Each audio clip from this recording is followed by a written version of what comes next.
Hey everybody, Matt and Bob back, and this is Bob's third game. This is also from the Lone Wolf League. And here Bob is playing the black pieces against Chief Jab, an 1880 player. And here we see what's called the Rat Defense. Have you played this before, Bob?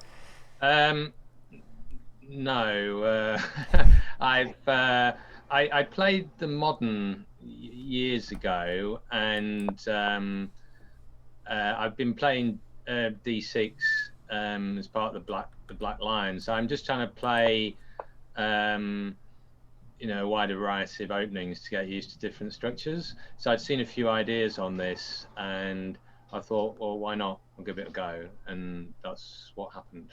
Yeah, I used to play d6 as my main weapon, and after c4 I would play e5. Have you seen this line before? No, It no, I haven't. it tempts a lot of players to go immediately for this queen trade, but you can actually kind of tuck your king on c7 and play sort of like a strategic endgame where you just get a good Right. feel for where to put the pieces, and black actually scores pretty well in practice with this pawn up on c4. All right. Okay. Now, I think I have seen it because I normally on Black Line, you normally put your knight on D7 to avoid sort of exchanges, queen exchange. Mm-hmm. Um, it to avoid that. Otherwise, there is the one they call the endgame variation is the exchange that you just and the queen exchange there. Um, yeah, which yeah, looks. Yeah, I don't play that one, so I don't think I'd be confident in that very. You might like adding it to your repertoire. Check it out. Yeah, See what you think. yeah, So that. Yeah, that's all it's about. Yeah. So, so now we see the reverse of the game we just went over, where mm, white's playing the London against you. So Bob's playing black here, and you're playing the what looks like so far the King's Indian setup, mm, right? This is very similar, but the difference is here white played knight c3, kind of trying to transpose it into a Pirc, which ends up happening. mm, So e4, bishop g7, queen d2, and c6. This is a good decision. So the reason c6 is a strong move is because it's ready to play b5, b4, and get some immediate play on the queen side, and most likely that's where the white king is going to end up. So after c6, we see queenside castle, kingside castle, f3. So did you know what was coming after f3?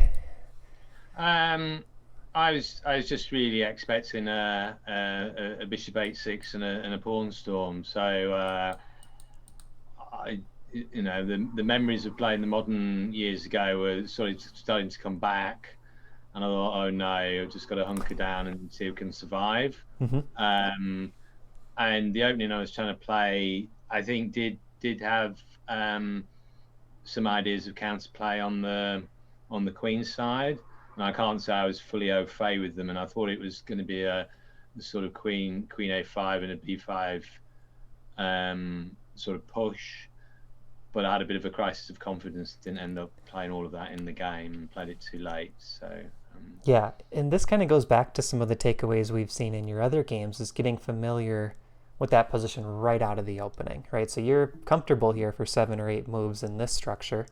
In other games we've seen it goes even deeper than that, 10, 12 moves. But then kind of thinking about the plan, what do we want to do here? With the opposite side castling, if you've seen this structure before and analyzed it, like we know we want the queen side push, but I think the thing that's hard to appreciate is how quickly we need to do it. So because mm, we're castled on opposite sides, we can try to neutralize white's attack first. But usually we want to find that balance. We want to try to slow down white's attack, but we can't just focus on that because they'll have enough resources to break through. So we have to balance, like, can we spend one tempo to make white take two on the king side, and then on the queen side we also push ahead when we have time. So mm, it's really difficult to do. It's really hard to get a feel for. But in this position, I think b5 straight away is really the move we want. right. Um, and after bishop to h6, we can immediately hit white with b4, making this knight retreat. So that's part of the reason why white needed f3 early on. Now after this white knight retreats, now I like queen a5. Yeah, So yeah. again, putting white under pressure. king b1, and then you could play bishop e6, hitting the a2 pawn. So you can see like move after move, we're kind of pressuring white, and we got this attack going really quickly. White hasn't moved h or g yet. So that's that looks way better than in the play in those.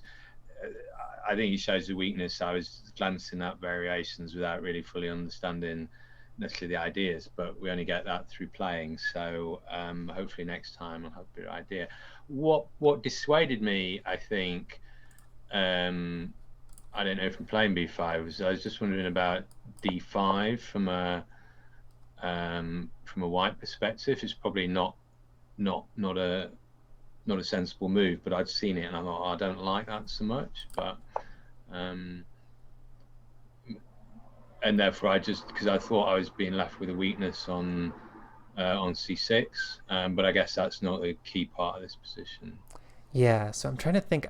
I want to say, because this bishop is opened up, this could help you a bit with the tactics. Like, let's say we play b5 here, knight e2.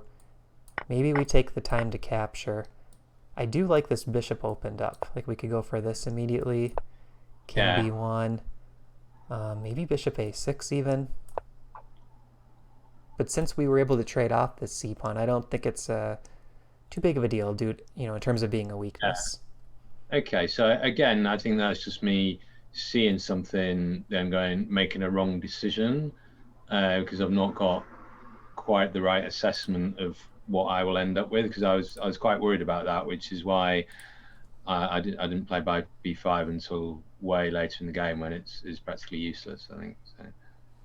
Yeah, and this is one where you kind of knew the ideas, right? You knew to play on the queen side, but it comes down more to almost like brute force timing, right? Like which exact move order is more precise. Like you knew the idea, attack on the queen side, but it's hard to figure out sometimes, like why is b4 faster than queen a5?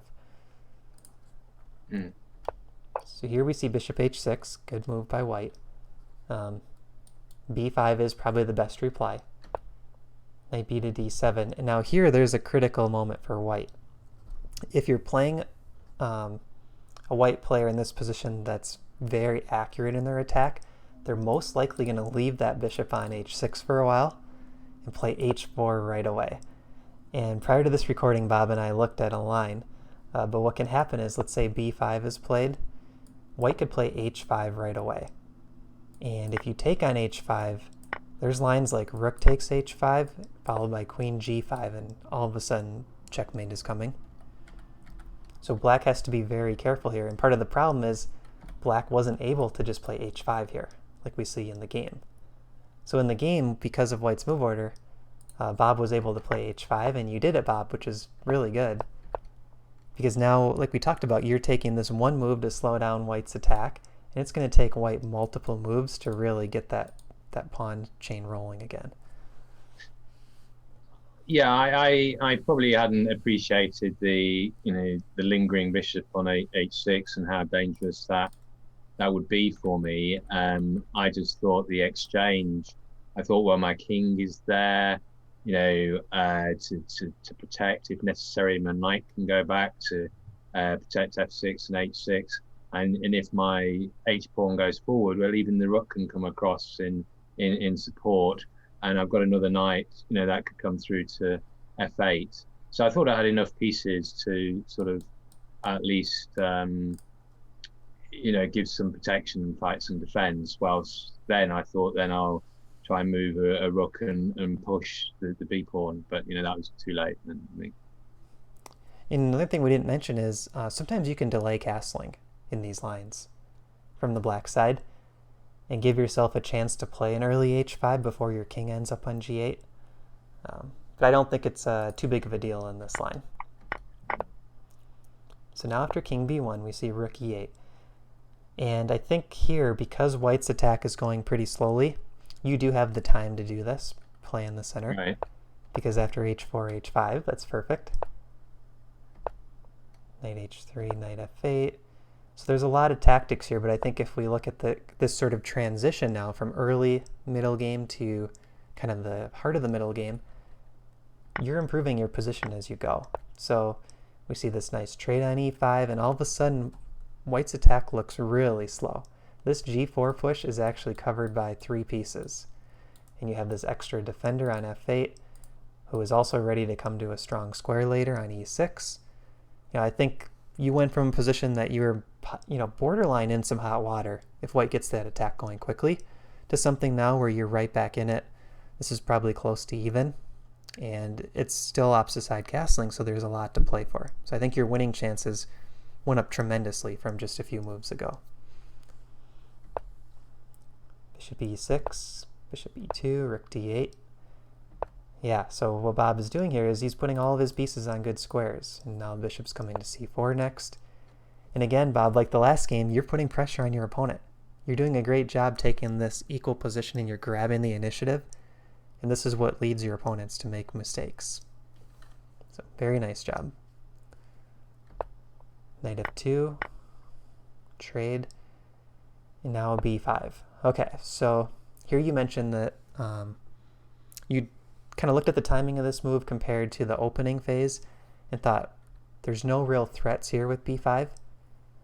But I do think b5 can be a bit of a problem for white, because what does this knight on e2 want to do? Where do you think he wants to go? Yeah, well, I think my opponent was thinking, sort of a kingside attack, and maybe he was looking at g3 or something. But ought to come back to probably c3, and then we're back into the pawn trying to dislodge it again, and hasn't really got any great squares to go to. The queen has to move, and maybe might go c1, but yeah, I don't think it's got a lot of squares. Yeah, so I think it's nice because if knight c3, you can kick the knight with b4. But probably maybe a little more accurate move might be knight to e6. Bring that piece in. He's kind of eyeing a couple good squares. Yeah. And then maybe you go for the kind of play down the d file and play more for the endgame. Yeah. But it's very equal position at this point. So here we see g4, knight e6. And I like what you did here. You just kind of said, okay, half open g file, half open h file. But what I'm going to do is use my knights to blockade these squares. And after knight takes, pawn takes, the opponent trades on d. But now you get this structure where there's no real attack for white, and you have an early control of the d file. And I think that's the key point that probably your opponent missed. During the game, did you feel that there was a lot of value to having that d file control? I probably didn't explicitly think of it like that. I was probably still thinking the pawn storm isn't coming. My king is sort of safe, but I do have to watch that the dark squares, and that was my concern, and also where I would put my knight in support of my pawn. That's probably what I was really thinking of, more than the control of the file. Well, I think one thing that's hard for players to do is to transition their thinking if the sort of nature of the position changes. So we just went from this wild double attack on both sides to all of a sudden, oh, we need to switch to endgame thinking. And if we're switching to endgame thinking here, the first thing we got to look at is the open file. That's how we always access the opponent's pawns. So your opponent here is playing queen e1. It's kind of in my opinion, a last-ditch attempt. Like, can we get queen c3 check-in, keep the attack going? That's what I thought, But so I thought I'd stop that, Yeah, you shut it down with queen d4, which also guards the a pawn. So we see the opponent's next move really doesn't threaten anything. And here you play rook e7, just securing the c7 square. But what's happening is you're controlling this key file. And in the endgame, this will cause problems for white. So queen a3, move the rook. b3. Oh, why is this a blunder, Bob? b3. Stockfish is lighting up. Yeah, I didn't really get this in the game. It felt like it was a mistake to me, but I couldn't. I don't think my move certainly didn't make it a mistake. I think I made a mistake, but um, yeah, I don't know. Mark, go on and enlighten me. It looks like f5.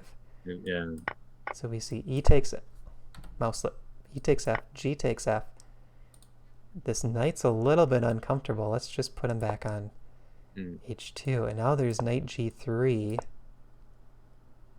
And this knight is coming into the attack very quickly. Oh, wow. So if rook takes, we win the rook. Yeah. That's a crazy line, Bob. So the knight's coming into the game.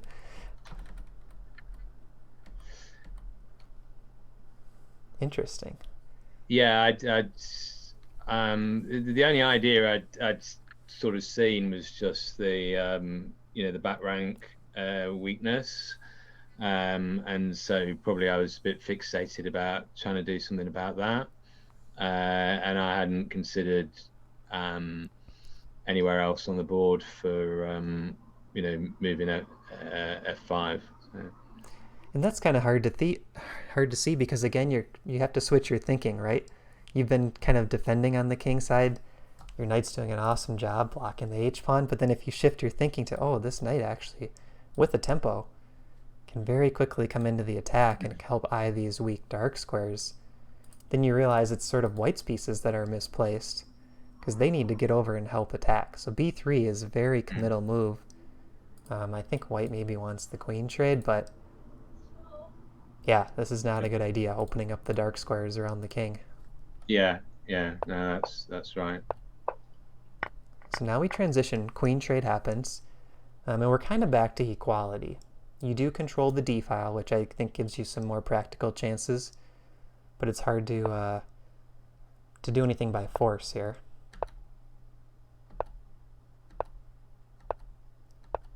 Okay, let's fast forward a little bit until there's some more action. So you push the pawns, that's good.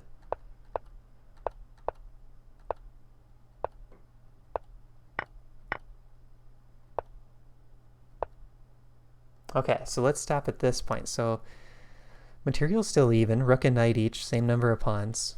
But we do have this imbalance. So what's your plan here going forward? Do you recall?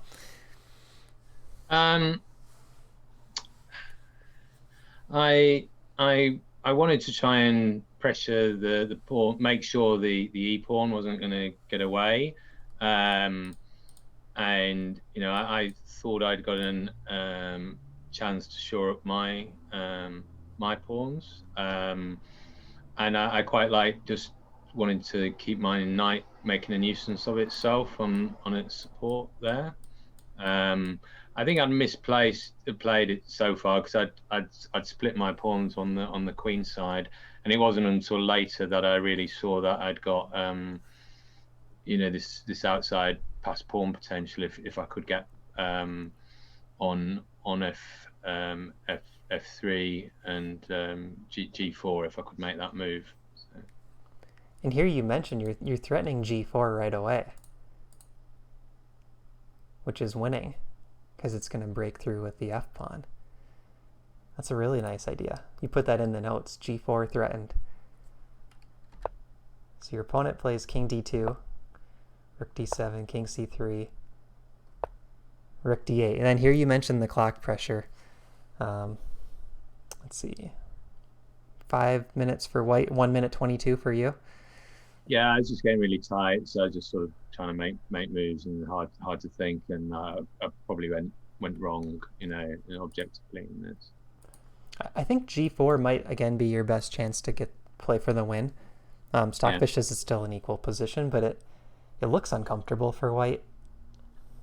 Kind of pushing that pawn ahead and going for f3. I was just trying not to be too committal about anything, but in the end, I think it got the better of me, and I just thought, I need to play some moves, and it could have gone either way, I think. Yeah, and it kind of happens back and forth here. We'll see, like, there's a bit of shuffling, but then right here you made a blunder. E5 is the fork, which It's a Yeah, little surprising because it almost looks like the threat of rook b5 is e5, but your opponent must have just been focused on the pawn. as I was, Mhm. and I thought, oh no, I'm going to move my pawn, and it just shows you more play and you more risk radar. And I didn't even see it in the game. It shows how stupid, But you just have an oversight because you look at one thing. Yeah, I think the way I think about this position is probably the initiative more than anything, Mm. right? So white got this rook active, and that led to the tactics favoring white. Even though, as long as you don't blunder, Stockfish is saying it's close to even that whole time. But then if we look coming up, where white blunders, you have the initiative right now, right? Mm. You're the one kind of creating these threats, attacking white's position. And then That what is, that's what I was trying to do at this stage because I'd seen there was a potential fork, and I thought, oh, maybe I'll go for that because I'm getting really tight on time. yeah. So you play for the initiative, you saw the potential tactic, and it played out. Um, and this is really valuable when the clocks are low. So like blitz chess, time scrambles, you get a knight in the opponent's position, a rook back there, you start checking them. That's when tactics happen. And obviously we don't want to all be time players, right? Just relying on scrambles, but it's a useful skill to have with any amount of time on the clock. Being able to take the initiative, put the threats on the opponent, and then see what happens tactically. And I think this is something that we're seeing as a recurring theme in your game, Bobs, is you're really good at playing for the initiative and letting the opponents make their own mistakes, right? Well, when I get the chance, otherwise it's me making the mistakes. My opponents with the initiatives, but it shows you how you can learn from your opponents because the previous game I was playing tactics that have been played on me, so Yeah. another reason to play more. Well, and you're pushing for that like 1800 level, right? You want to be playing in the class A level 1800, 1900. When you're playing players that are 18, 1900, they don't easily make mistakes. They don't make a lot of mistakes on their own, just voluntarily. They make mistakes when you pressure them. So I think it's a really useful skill to push you up to that next level. Um, and as we've seen in these games, like these players are 1800 plus lichess, and maybe they're 1700 OTB, but they're making a lot of opportunities for you when you press them. So I think that's probably one of the really strong takeaways from kind of this collection of 3 games that we've looked at is playing for that Right. initiative and letting the opponents make some mistakes. It's a positive takeaway for sure. Okay, good, good. And then I think in terms of the overall takeaways from this game, we have time management, which is something that we've talked about previously. And I think the best way to look at time management is to kind of take a peek at the lichess chart or the chess.com chart and say, okay, where were the areas where there's a lot of spikes? Or where are the areas where maybe it was flat and all of a sudden it just started going down, down, down, down, down? Like what did I not understand about that position that made it start shrinking down? Because I think there's kind of an art to chart reading when it comes to chess. And Yeah, you can use the chart reading as a shortcut to figure out like, okay, where were the areas I had trouble understanding the position, or where were the areas where I should have spent time, and did I spend a lot of time on maybe an area where the chart was just flat like this? That time probably should have been transitioned to the areas where it was choppy. yes, yeah, and then spending time where it's really required. So Mm-hmm. So this was a great game, Bob. I think your play is looking really good. I mean, you're playing players that are higher rated than you in every game. So yeah, I've taken some losses. I had that was a lucky win. Opponent missed a tactic. I had an oversight. They had an oversight. That's the way it goes in these games. Very few draws. So. yeah, this was great. So thanks, Bob, for sharing your games. And viewers of the video, please give us a like. And if you're not a subscriber, please subscribe to the channel. We have a goal, Bob, 1,000 subscribers by the end of the year. We're not on pace to hit it, but who knows? Who knows what'll happen? Fingers crossed. Yeah, fingers crossed. Thanks everyone for watching, and we'll see you in the next video.